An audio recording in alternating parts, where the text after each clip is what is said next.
Welcome to Oregon's Harvest, a show about the Oregonians who make their living in agriculture. I'm Natalie Marmy, and for this next hour, we will take you all around the state, meeting the people growing, selling, and creating food here in Oregon. In our first story, we meet farmers who grow one of the most profitable crops in Oregon. It's something many of us take for granted, but enjoy on a daily basis in local parks, sports fields, and around our homes.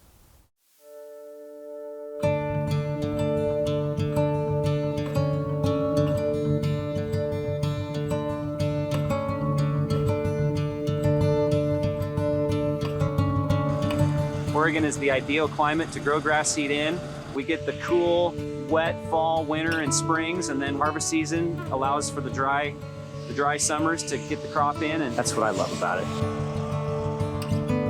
From as far north as Hillsboro to as far south as Eugene, the Willamette Valley is the epicenter of the grass seed industry. I would say 75% of the grass seed grown in the world is grown right here in the Willamette Valley. There are many varieties of grass seed, but the three big ones are ryegrass, tall fescue, and fine fescue. Becky Berger is the president of the Oregon Seed Council and says the seed industry is much bigger than most people realize. Seed in general is 420,000 acres. Tall fescue is about 113,000 acres. Perennial ryegrass is around 62,000 acres. Annual ryegrass is over 100,000 acres. So we're talking a lot of acres in this state. It's the fifth largest ag commodity in Oregon. The grass seed capital of the world, and so there are grass seed companies all up and down the valley. Jesse Rue is one of the owners of Victor Point Farms, a large grass seed producer near Silverton. We stopped by to visit in the middle of harvest, so he offered to show us how Oregon grass seed is grown. Today we're going to go up into the field and we're going to show you a crew of combines going, harvesting creeping red fescue. It'll be in the rolling foothills of the Cascades, so it'll be beautiful up there.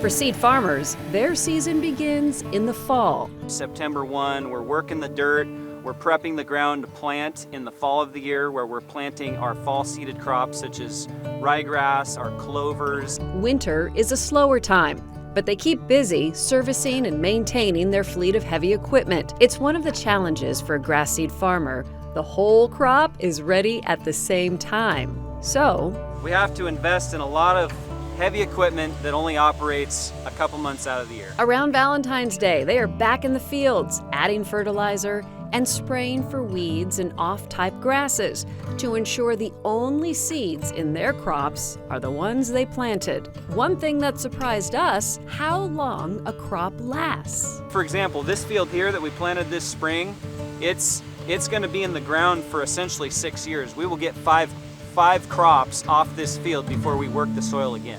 For most of these perennial grasses, the variety that is used to grow lawns and turfs, less tilling is a huge environmental benefit. We control erosion and we take care of our biggest natural resource, which is the soil we grow in. Around 4th of July, harvest season begins. Once the grass turns brown, it's cut and laid to dry for a couple of weeks. Then it's combine time. I love being on a combine. I guess my better value is in the office, so that's where I spend more of my time now. But I used to drive combine every summer, and I really loved it. And at many farms, including Victor Point, they have teenagers behind the wheel. So we are taking applications from anybody that's 14 or older, and we will train them here on the job to operate swathers, combines, tractors, to run those all summer long until they go back to school. Hi, I'm Paige Davison, and I'm combining right now. Paige Davison is 16, and this is her first summer driving. Basically, we're bringing up the grass and separating it from the seed. She drives the combines at a slow speed, collects the seed crop, then extends an auger and transfers the seeds into a truck. She says it's a great summer job. It's pretty simple, just driving a straight line. So I really think I wouldn't want to do anything else because I'm only 16. So once the seed's collected, a farm will spend the next few months cleaning the crop, getting all the extra dirt and debris out. It's cleaned, which is screened, and the weed seeds and all the inert matter is blown out of the crop so that we're left with just the seed itself.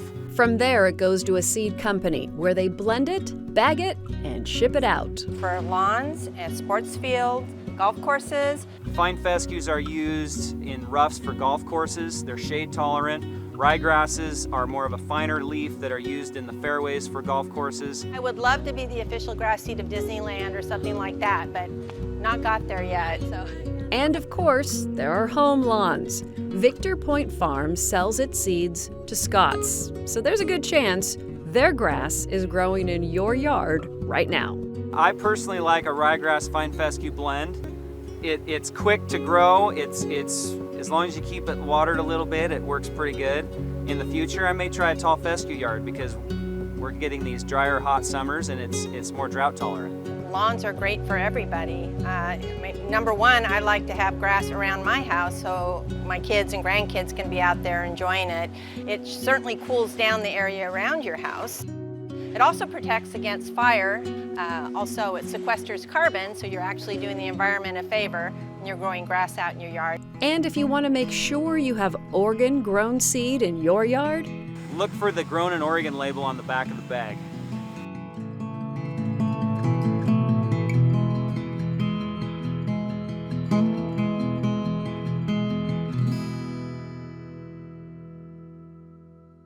grass for lawn is a substantial part of Oregon's seed industry, but it's not the whole story. Other farms in the state also grow forage grass seeds, which are sold to livestock farms and grown in pastures to feed their animals. Coming up on Oregon's Harvest, everyone says this crop can't grow in the Willamette Valley, but this farm is proving them wrong. And a farming first on the Oregon coast, and why it would be a big deal in the fight against climate change.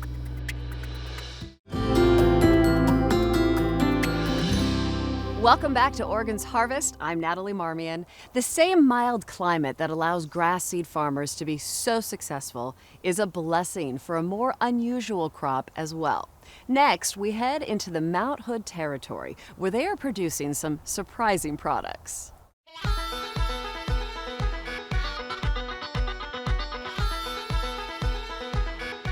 Today we are at our family farm, Willamette Valley Melon Company, but here we grow a lot of watermelon and pumpkins and sell all those things to our local community.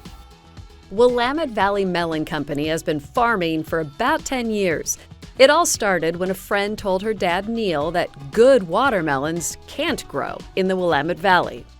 He doesn't like to be told that he can't do something, and he took that as a personal challenge to figure out how we could grow melons successfully in the Willamette Valley. He loves innovation and engineering and has engineered our watermelon harvesting trailer and a few other things, and he's just truly an innovator. So he's my role model. Don't tell him I said that.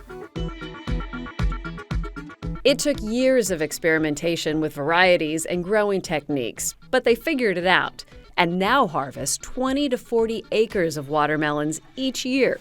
Their most successful melon looks a little different from your typical grocery store watermelons. So we call it a sugar baby seedless melon, and it is like the traditional sugar baby seeded variety, but it's in its seedless form. So how did they manage to do it? The first step is starting them in a greenhouse. Then they're planted with a drip irrigation line under black plastic mulch. The third secret, they have multiple varieties growing side by side. We also have to grow pollinator varieties along with that so that we can have successful pollination. And so we have kind of that big typical striped seeded melon out in our field, along with some other varieties that aren't great for eating but are really great for the pollination effect. The result, delicious, sweet, seedless melons. It's kind of a cult following of people that want our watermelons, and they wait all year for our watermelons to be ready. In addition to the sugar baby melons, they grow some specialty varieties, cantaloupes, and a lot of pumpkins. They have 4 roadside farm stands where you can buy melons and produce, and they open the farm up to the public in October for pumpkins and a corn maze. their goal is always the same. One of my highlights is just getting to share the beauty of agriculture and what that provides for people, how it cares for the environment, other things that we're doing to change and become more sustainable and grow and advance agricultural practices so that we're being the best stewards possible to the land and being able to provide what consumers want to eat. Being stewards of the land is a common sentiment in Mount Hood territory. It's one of the driving principles at Moon Ridge Farm in Beaver Creek. Hey guys, want to come say hi a minute? We do have a solar farm. We practice permaculture principles. We basically feel like we create an ecosystem here. You know, what we get out, we try to put back in. Everything is a cycle. There is a lot happening on Moon Ridge Farms. These are our pygmy goats, Jack and Diane. This is Diane, this is Jack. Lauren and her husband Ted have been operating this farm for about 20 years. They grow blueberries, lavender, a variety of vegetables, and an unusual crop, yacon. Yacon is a very cool plant. It's called commonly the Bolivian sunroot plant. It's native of South America, but there's an edible tuber that grows below the ground. And so that part is good to eat, and it's also medicinal.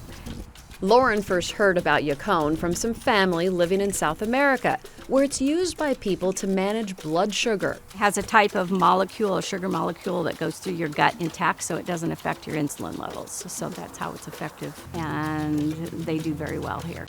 After 20 years of growing yacon, they now sell tubers and crowns, yacon syrup, and churn the leaves into yacon tea.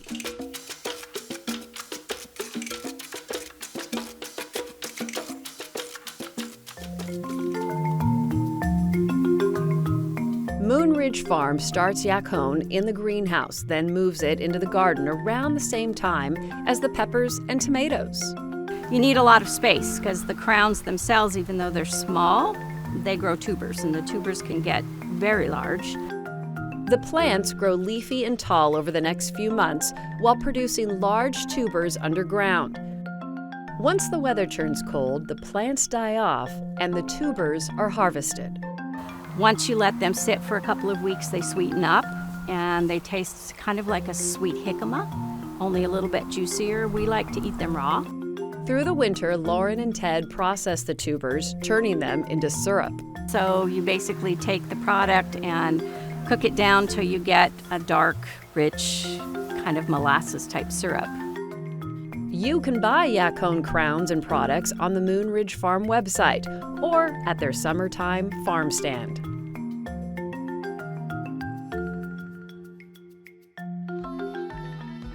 Our next farm is in Canby, the popular roadside stop, TMK Creamery.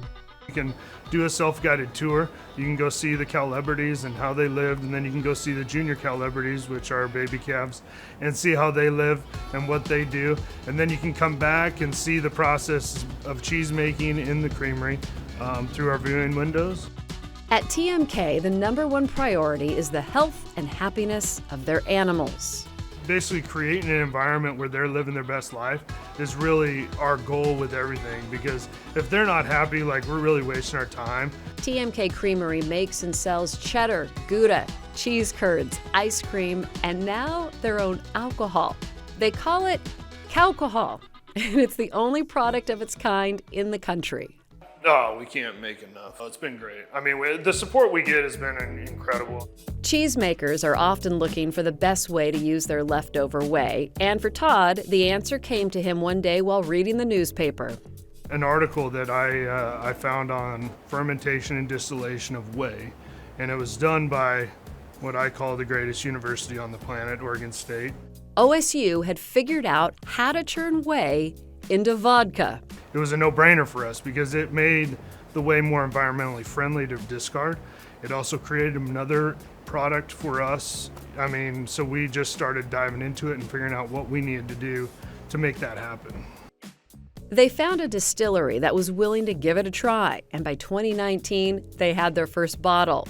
Then, during all the COVID shutdowns, they figured out how to move the distillery in-house. It's a unique custom system just for us. This is fermented whey, and so this has alcohol in it. So this is actually what's running through the still. Starts up here, and so we're creating heat, and we're trying to vaporize the alcohol as the fermented whey is coming down. And so this, we're trying to get it to basically vaporize and condense, vaporize and condense. So alcohol's a vodka-like spirit. I mean, it's really, we've had spirits judges try it. They've given us tremendously favorable reviews. They call it more of a sipping vodka. TMK is still a fairly small operation and does not make enough to supply local liquor stores, so the only way for you to get some alcohol is to visit them in person. If you want to visit any of these unique farms, TMK Creamery is open every weekend year-round. Willamette Valley Melons is open for pumpkin season, and Moon Ridge Farms has you-pick blueberries in the summer and offers overnight farm stays. Coming up next, an easy way to feature one of Oregon's most sought-after crops at your next holiday meal.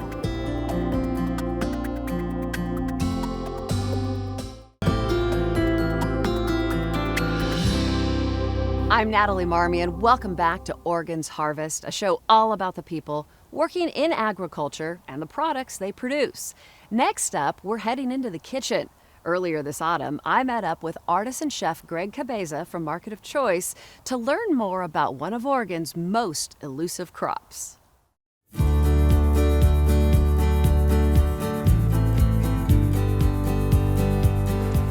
Hey, Chef.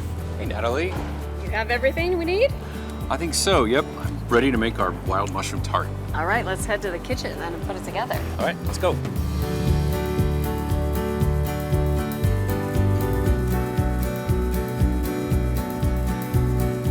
All right, Chef Greg, what are we making today? We're making a wild mushroom puff pastry tart. Beautiful ingredients. Yes. Tell me about these mushrooms that you have and what we're working with. I have a selection of wild foraged mushrooms. They were just picked from the forest yesterday. So we're using some chanterelles, some maitake, and some oyster mushrooms. You can really use whichever whatever you like, Okay. whatever you'd have on hand. But this is a really classic dish. It has a few pieces to it, but it's actually very easy. We're just going to make a saute with the mushrooms and some shallots, and we're going to make some puff pastry shells. All this is a frozen puff pastry sheet that we've cut into 4 pieces. We'll egg wash it. And then what do you start on while I do this? So what I'm going to do is get our pan warmed up. We are going to start some shallots and let those cook kind of slow. We want them to get soft. I like to use a combination of butter and olive oil in this recipe because mushrooms love to just sponge all of that up. So if the pan ever looks dry, add a little more butter. Okay, these are egg washed. Those look beautiful. They'll go into a 400-degree preheated oven. Okay. They take about 15 minutes. 15 minutes, okay. We just want to watch them kind of close. So what size do we want the mushrooms? How should we chop them? What's the best way? I like to leave them really chunky, so just split them in half. Yeah, Okay. that's perfect. The little teeny guys, I would leave whole. These little buttons, Okay. they're just delicious whole. And these you just pull apart off of here? Pull these down just into similar sized pieces. So I'll start on the shallots.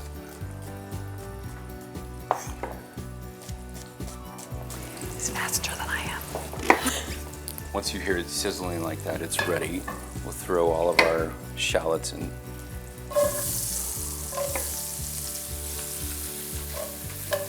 So why did you decide to feature Oregon mushrooms? Because they're freaking awesome. They're one of my favorite things. Absolutely one of my favorite things to work with here in Oregon. And all of the chefs that I know, we all just wait every year for them to come in. They really signal fall to us, and we can use them 100 different ways, and then some. Tell me about all the different varieties and what we're using. So today we're using the chanterelles. Chanterelles are famous in many dishes. They're great in pasta and risottos. I'm also using some oyster mushrooms. Oyster mushrooms have a little bit of almost an ocean type flavor, just this background. Many of them come from the forests along the coast. And then on the end here are maitakes, and those are prized as well. They have a very woodsy flavor. Today we're just using the maitake, the oyster, and the chanterelle. Well, it's a beautiful combination. So all of these will be in market of choice throughout the fall, and many more. We'll see whatever is available. Each year is a little bit different, so it's always, you know, just the thrill of the hunt. But this is a fun season for you. It's exciting to see what comes in and what you can make with it. Absolutely, yes. The fall harvest season, we use all of these types of things available to us, especially in our holiday menus. The shallots have a little bit of color to them. This is really what you want. You just start to see a little bit of a golden brown go in there. So we're going to add our garlic. So we're just gonna let that cook for just a second. Hit it with just a pinch of salt and pepper. And then the mushrooms can go in on top of that. Just start Yep. setting them in. Just go ahead and throw them in.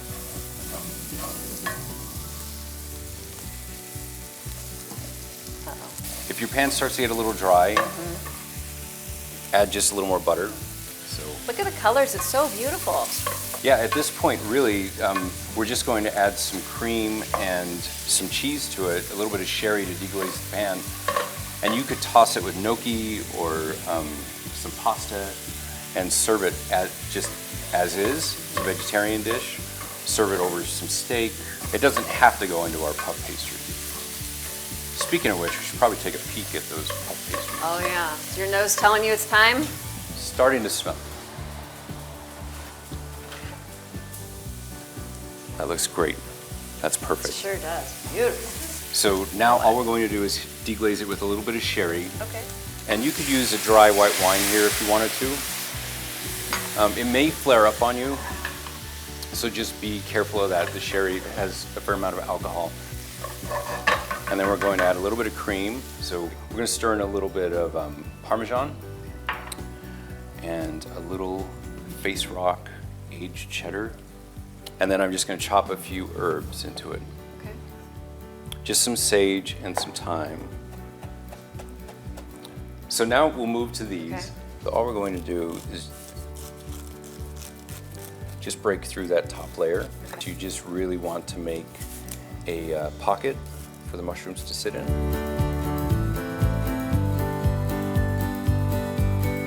When I come into the store and I see so many beautiful things, there's the deli counter, wherever I'm looking around, though, you guys are creating all that here in-house.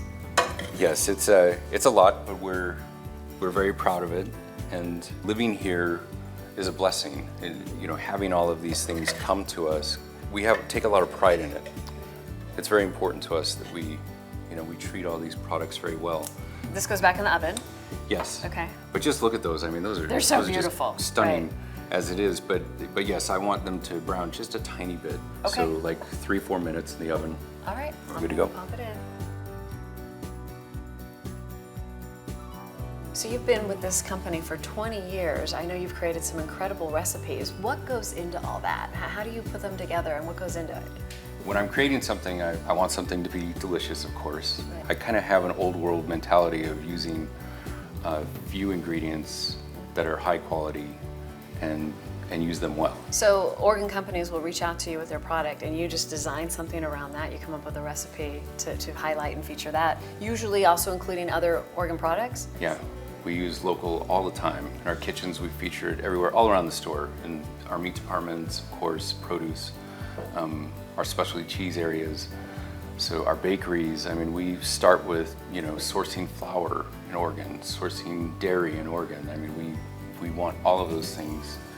The basic ingredients, we want something good to go in so that we have something good come out. How long do those need to bake? Can we grab them out yet? I think they're probably about done.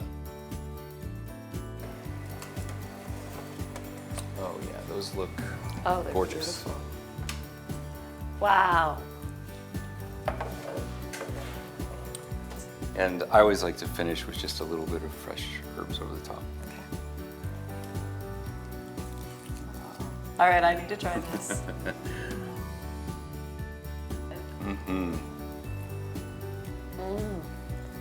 This is so good. This is a perfect fall dish. It's beautiful. It tastes so good. You're so talented. Chef, thank you so much. Thank you. happy to do it. Most of the mushrooms featured today are wild and foraged. You can find many of these varieties in market of choice stores throughout the holiday season, but the selection at any time really depends on the weather and, in some cases, luck. Ahead on Oregon's Harvest, unique flavors, family recipes, and generations of farmers. You will hear some of the diverse voices working in Oregon agriculture.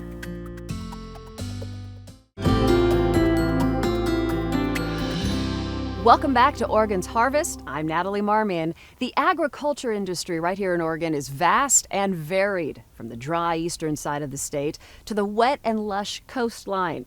And we grow a huge variety of crops, from grass seed to pears to nursery plants. But all this diversity starts with the people.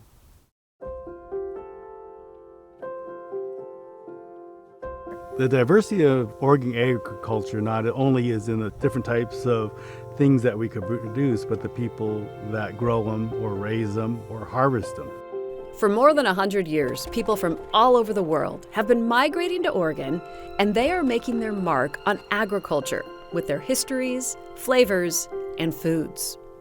When we migrated to Oregon, there wasn't that many Mexican cheese in the market, so my parents started making cheese at home for friends and neighbors. And that's how the business started. And we make queso fresco, queso Oaxaca, cotija, botanero, which has fresh cilantro and jalapeno. The inspiration came from just enjoying the Oregon craft cider and beer. As we were just sitting there, we were just thinking, like, wouldn't it be nice if there was ciders with flavors we grew up with, which would be like aguas frescas. I grabbed my phone right away, I started Googling. I'm like, let's see if there's anything Mexican flavored ciders, and we didn't find anything. My grandfather, Riichi, he came from Japan in 1904, worked in the railroads like a lot of the Japanese immigrants, and then before them, the Chinese immigrants. So that took him from the West Coast all the way up to Oregon. Between his hard work, he was able to start farming in 1911. Today, Kiyakawa Family Orchards grows over 100 varieties of apples and pears. They sell their fruit at farm stands and farmers markets all over Portland.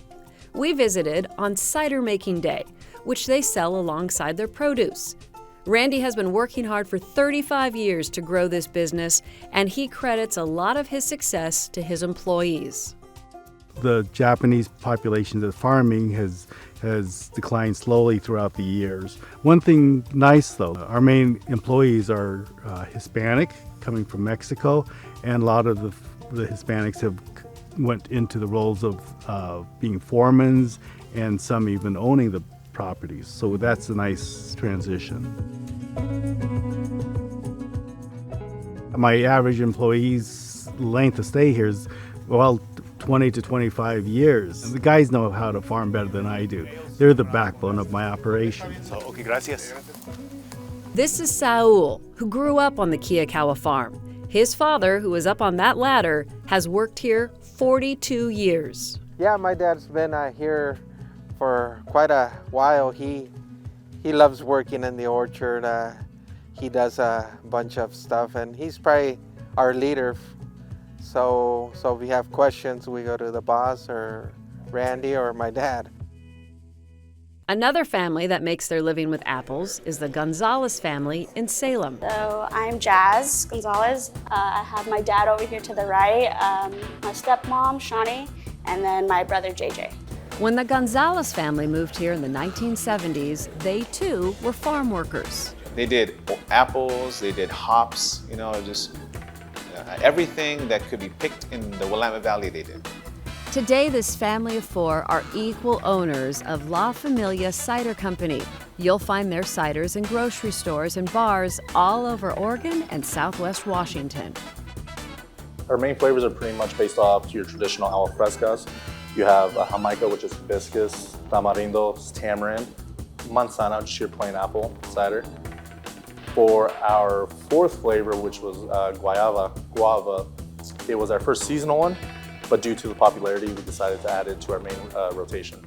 Inside their downtown Salem tap house, they have taken their flavors a step further with fun cider cocktails like this one. Today I'm going to show you how to make our Jamaica cider tini using our very own Jamaica cider. Start by rimming the glass. We use hibiscus sugar. You're going to add 1.5 ounces of vodka and then about 1 ounce of our hibiscus syrup, squeezing the rest of the lime. And you're going to want to shake it up. Top it off with our Jamaica cider, hibiscus flower for the garnish. There you are. La Familia lives up to its name, a family-first company through and through. We're family friendly, pet friendly, but it's very nice being right across from Riverfront, and we get people just coming from the park or riding bikes, and they'll stop in and they'll have a drink or have some food. You know, they always say family and work is hard, and it is. It's not easy, right? But we respect each other, and we just, you know, we trust each other, and then we move on. You know, and yeah, we like to dream together about what our future can be. I want to go nationwide. That's, you know, the goal. We kind of want to be the Corona of the hard cider world. While La Familia is planning for the future, meanwhile, just a few miles down the road, another family is fulfilling a dream. My dad's dream was to open a creamery. Unfortunately, he passed away before he can do it.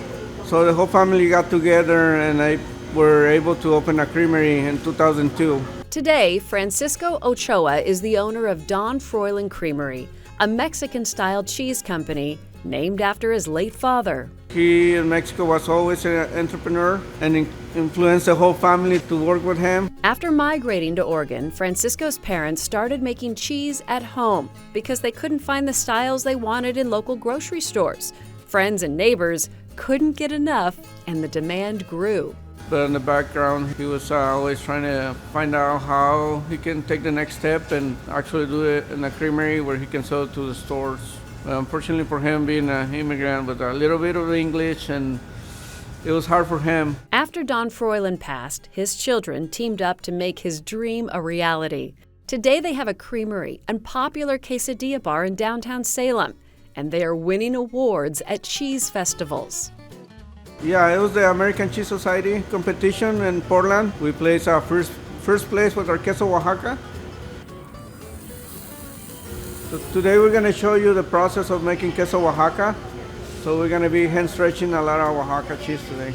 In a load of milk, we receive 8,000 gallons of milk, and then we pasteurize the milk, and then we fill the cheese vats.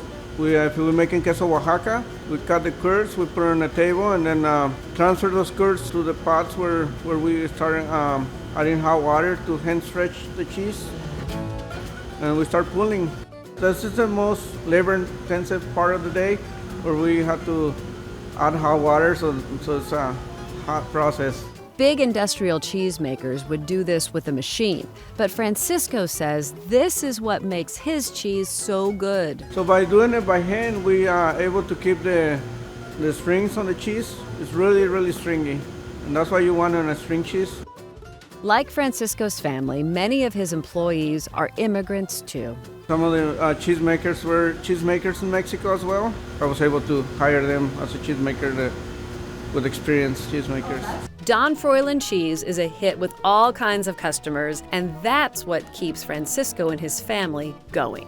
When I make a product and people eat it and they tell me how good it is, that one makes me happy. It makes me keep wanting to make more cheese. If you want to try some of Don Froilan's handmade cheese, you can find it at Market of Choice, New Seasons, and Hispanic markets, or visit the popular Portland restaurant Porque No. Coming up next on Oregon's Harvest, a farm in the port of Garibaldi that believes it can revolutionize the way the world grows food.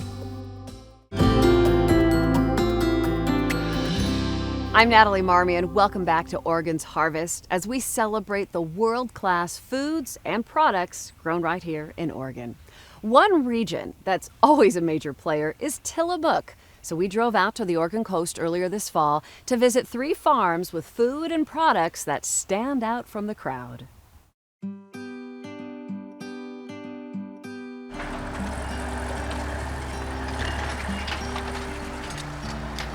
Hi, I'm DJ Josie. I'm the owner of Josie Farms. I have a beautiful wife. Think we've been married and I'm probably going to be in trouble. 10 years now. DJ and I actually met in 4-H, so that's how we met, yeah. So I have a 8-year-old son, a 7-year-old daughter, and a 3-year-old son.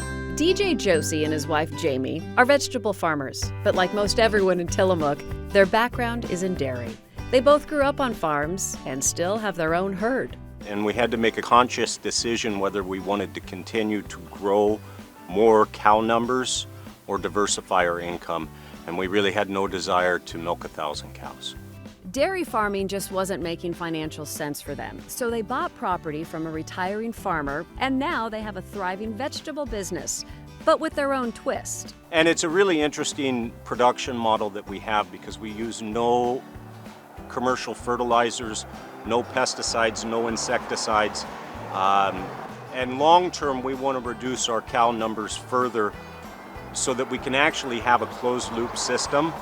They still make some income selling milk to Tillamook, but there is another reason to keep these animals. Good vegetables are grown in cow manure.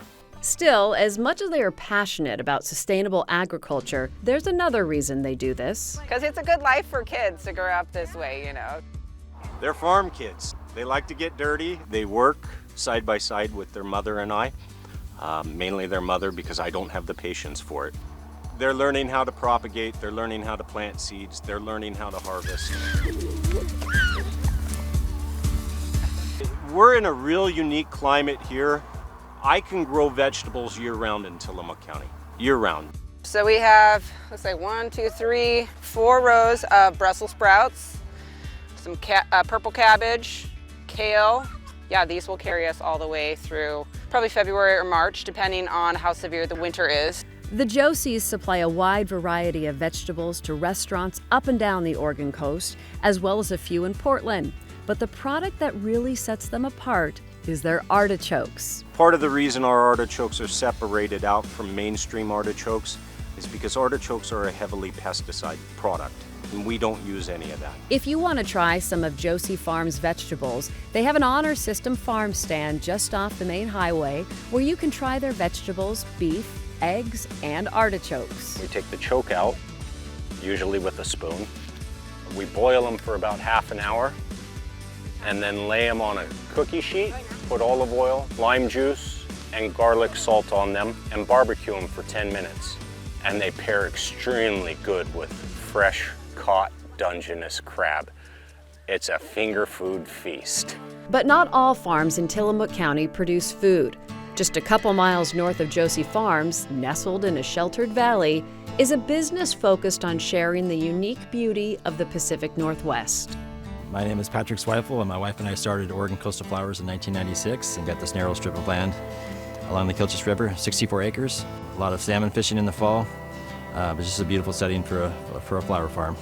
You won't find roses or carnations at Oregon Coastal Flowers. Instead, Patrick focuses on unique items that grow best in our cool Pacific climate. The floral business is highly competitive, so Patrick takes his products out of state. Essentially, about 90% of the flowers sold in the United States are imported. But you really have to find something, a specialty niche, because a florist in Boston doesn't care where the flowers come from. They really care about quality and price. And we've found that we have a niche. In the LA flower market, for example, all the booths look the same because they're buying from the same importers from South America or from Holland. Whereas our booth looks like it's a piece out of Oregon, and it's a really special niche we have there. When Patrick first started out, colorful calla lilies were his main product. But then farms in South America started growing them at a cheaper price. And I almost went out of business, to be frank. Luckily, we were able to shift to these more specialty items. One of those specialty items are flowering branches. The Chinese New Year is our largest holiday for flowering branches, and we ship a lot of forsythia and quince and other branches that the Chinese people throughout the world enjoy. On the farm, they have temperature and humidity controlled rooms, so they're able to manipulate when the branches begin to bloom. So we can have cherry branches all the way from January until May. So at the beginning, we bring cherry branches in, we warm them up, give them an artificial spring, they flower, we ship them all over the country. And then at the end of the season, when they're flowering naturally, we actually keep them in the coolers and hold them back, so we're able to extend our season over 6 months rather than just a single 3 weeks natural blooming season.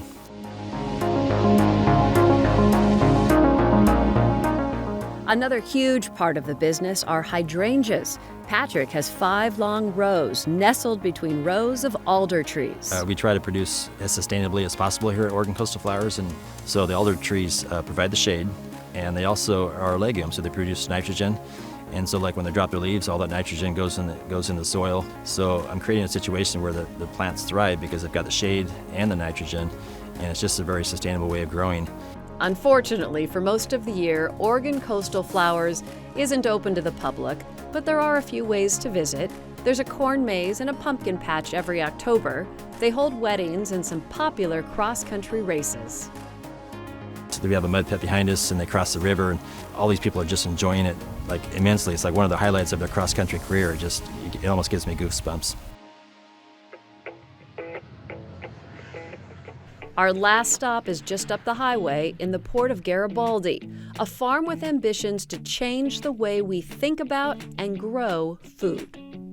We think that to feed the world, you have to think about agriculture differently. This is Chuck Toombs and Alana Kiefer. They run the largest farm in the world that grows seaweed on land. Behind me are 20 tanks full of dulse seaweed. So dulse is a red seaweed that grows in colder waters, so it grows in the North Atlantic and the North Pacific. We here have Pacific dulse. A variety of dulse grown here at Oregon Seaweed was discovered at Oregon State's Hatfield Marine Science Center, and it's unique for a number of reasons. First, the nutritional content. Our dulse specifically has about 30% protein, and it has all the 9 essential amino acids that you need, which makes it a complete protein. In terms of plant-based proteins, that's pretty rare. Second, the taste. To me, it has a more mild flavor than a lot of other seaweeds. It's not as fishy. It has like a salty, briny ocean flavor as a fresh ingredient.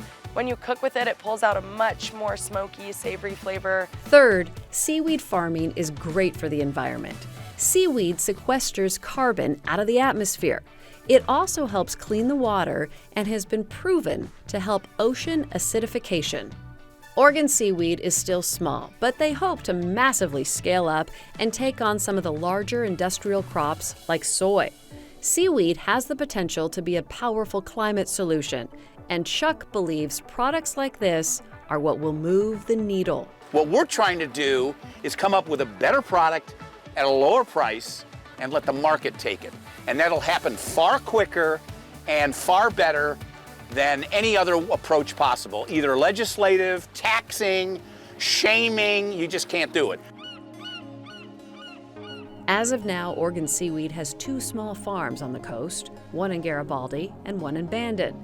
And as a crop goes, dulse is really easy to grow. Dulse just clones itself, so we actually don't ever work with seeds. The dulse is grown in tanks next to the ocean. When the tide comes in, the pump turns on, fresh seawater fills the tank, and the old water drains out. Since dulse clones itself, they are harvesting year-round. By now, you're probably wondering, how can I try some? Alana sells dulse most weekends at the PSU Farmers Market, and she suggests eating it fresh on a salad or throwing it into a stir fry. Local chefs are loving dulse as well. From Pacific Restaurant in Tillamook to the Schooner in Neatarts, we have a restaurant up in Wheeler that's using it in their fresh pasta noodles. Fort George up in Astoria is putting it on pizzas. Alana, Chuck, and the rest of the Oregon Seaweed team hope you will give their seaweed a try and watch as Oregon Seaweed continues its journey as an agricultural pioneer. If you happen to be in Garibaldi, you can stop in to see Oregon Seaweed tanks right at the end of the pier or pick up some fresh dulse in the store across the street. That's all for Oregon's Harvest. Hopefully we have left you inspired by the dedication and innovation of the Oregonians working in agriculture. I'm Natalie Marmion. Thank you for joining us. We'll see you next year.